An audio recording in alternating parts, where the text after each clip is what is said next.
इस कार्यक्रम में हमारे साथ डॉक्टर कौशल जुड़ चुके हैं और हमारे रेडियो के डॉक्टर रूप सिंह पूछेंगे कुछ खास सवाल।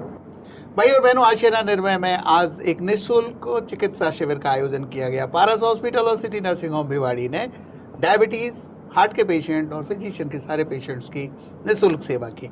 अभी हमने पिछले कार्यक्रम में बात की थी, कुछ हार्ट अटैक चुपके आते हैं और इनको कहते हैं heart attack and diabetes. Doctor साहब, कितने होते हैं साइलेंट हार्ट अटैक और क्या आप एडवाइस करोगे डायबिटीज को कंट्रोल करने के लिए? साइलेंट हार्ट अटैक एक कॉमन फाइंडिंग है। आजकल हमें बहुत सारे पेशेंट्स में ऐसा देखने को मिलता है, क्योंकि जाहिर सी बात है भारत में डायबिटीज़ बहुत ज़्यादा बढ़ रही है। आज की तारीख में नियर अबाउट 8 करोड़ इंडियंस को डायबिटीज़ की दिक्कत है। इसमें एक कॉम्प्लिकेशन होती है जिसको हम कहते हैं ऑटोनॉमिक न्यूरोपैथी। इसके अंदर शरीर के जो ऑटोनॉमिक सिस्टम्स होते हैं वहाँ की नसों में काफ़ी इम्पैक्ट आता है, जिसके कारण जब हार्ट अटैक होता है हमें कई बार पता नहीं लगता।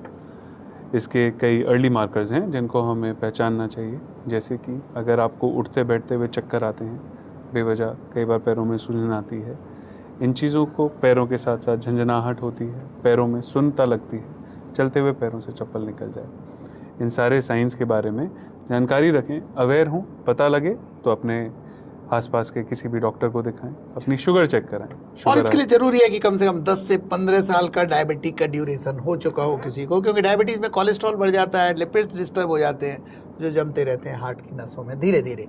लोग कहते हैं डायबिटीज एक घुन की तरह है। तो हमारे बीच डायबिटीज के विशेषज्ञ डॉक्टर कौशल सिंह बता रहे थे कि चक्कर आए, बेहोशी होए, अकारण पैर सूज जाए, सांस फूल जाए थोड़ा थोड़ा चलते, और आपका डायबिटीज रहा है अनकंट्रोल्ड, कभी ऊपर कभी नीचे।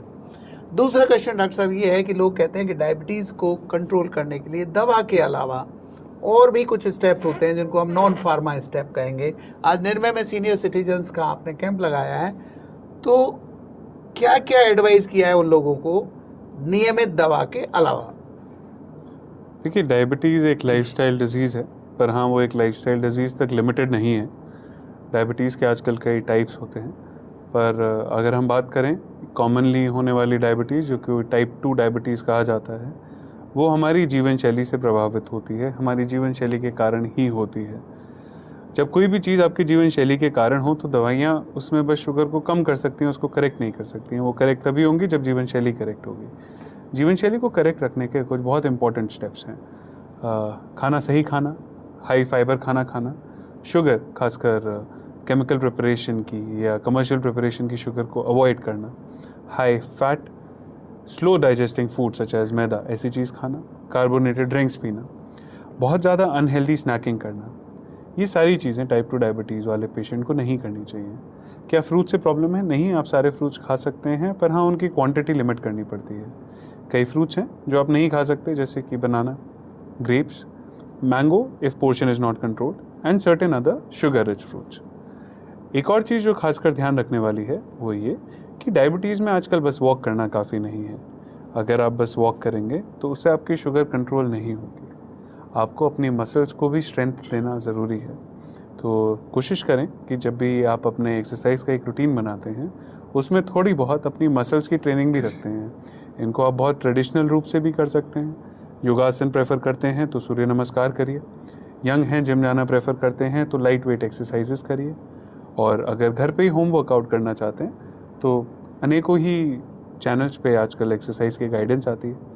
थोड़े दंड लगाना, थोड़े सपाटे लगाना, ये आप कर सकते हैं। तो सफिशिएंट नहीं है केवल वॉक करना, इसके अलावा भी अपनी मसल टोन्स को अप करने के लिए, मसल एक्सरसाइज को करने के लिए प्लियोमॉर्फिक टाइप ऑफ एक्सरसाइज है। तालिम जी, आज कल आप वर्ल्ड क्लास डॉक्टर ओपिनियन लोगों को घर घर तक पहुंचा रहे हैं, ये क्या योजना है आपके रेडियो स्टेशन की? डॉक्टर साहब, हम हर एक बीमारी, आजकल लोग बुजुर्ग बड़े सब लोग स्वास्थ्य से परेशान हैं। हम चाहते हैं कि रेडियो के माध्यम से लोग जागरूक हों, अवेयर हों, और घर बैठे उनको पता लगे कि हमें इस बीमारी में क्या करना चाहिए। कुछ घरेलू उपायों से आप अपने आप को सुधार सकते हैं। इसीलिए हम जितने भी स्पेशलिस्ट डॉक्टर हैं सबको रेडियो के माध्यम से आपके साथ में जोड़ते हैं। मेरा एक छोटा सा सवाल है डॉक्टर कौशल सर से, क्योंकि आप डायबिटीज़ स्पेशलिस्ट हैं। आजकल डायबिटीज़ ऐसा नहीं है कि किसी भी उम्र के इंसान को हो रही है।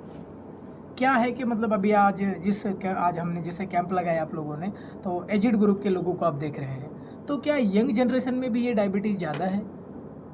देखिए डायबिटीज़ के लिए जैसे मैंने अभी कुछ देर पहले बात की, अलग अलग टाइप्स की होती है, अलग अलग तरीके की होती है। कुछ कहने के लिए type 1 diabetes, type 2 diabetes, MODY which is maturity onset diabetes of young, LADA latent autoimmune diabetes of adult. ये कुछ टाइप्स हैं। टाइप 3C जैसे कि पेनक्रियाटिक डायबिटीज़, ये कुछ टाइप्स ऑफ डायबिटीज़ हैं और ये सब एक नहीं है। तो सबसे पहला जो इम्पोर्टेंट स्टेप होता है एक डायबिटीज़ पेशेंट में, वो ये पहचानना है कि उनको कौन से टाइप की डायबिटीज़ है। ग्रेट। हाँ, यंग में होती है, कई डायबिटीज़ हैं जो 30 से 35 की उम्र में ही ज़्यादा होती हैं। कई डायबिटीज़ है जो 20 से 25 की उम्र में दिखने लगेगी। कई डायबिटीज़ है जो बचपन से ही दिखेगी। कई डायबिटीज़ है जो एक बीमारी जिसका नाम है पेनक्रियाटाइटिस या पेनक्रियाटिक डिजीज़ के बाद ही आपको निकल के आएगी। तो इन सबको पहचानना, इन सब की इन्वेस्टिगेशन होना ज़रूरी है। सबसे ज़्यादा ज़रूरी है इन सब की एक्सेप्टेंस होना। अगर आप अपने पड़ोसी की बात मानेंगे तो शायद बहुत नहीं होगा, पर अगर आप अपने पड़ोस के डॉक्टर की बात मानेंगे तो वो बहुत हो सकता है। ओह, इट्स अ ग्रेट सेंटेंस। पड़ोसी की बात के बजाय पड़ोस के डॉक्टर से संपर्क करिए। डायबिटीज को जितना जल्दी पहचान के कंट्रोल में लाया जा सके अच्छी बात है। क्लासिकली डॉक्टर कौशल पोलीयूरिया, पोलीडिप्सिया, पोलीफेजिया यानी ज़्यादा भूख लगना, ज़्यादा प्यास लगना, बार बार मूत्र जाना, इन 3 लक्षणों से डायबिटीज़ की पहचान होती है। पर यंग जन्म लेते ही बच्चों को होने वाली डायबिटीज़ के लक्षण अलग होते हैं। कुछ और ऐसे एबनॉर्मल सिम्टम हैं जिनसे डायबिटीज़ की पहचान हो सके, जैसे फंगस के इन्फेक्शन हो जाते हैं, घाव बहुत दिनों तक नहीं बढ़ता, वेट लॉस होता है। यूजुअली हमारे इंडियन मेन में ये पिनाइल इन्फेक्शन के थ्रू बहुत पता लगता है। ईडी जैसी दिक्कत के थ्रू पता लगता है। पैरों में झंझनाहट के थ्रू पता लगता है। विजन खराब होने से भी पता लगता है।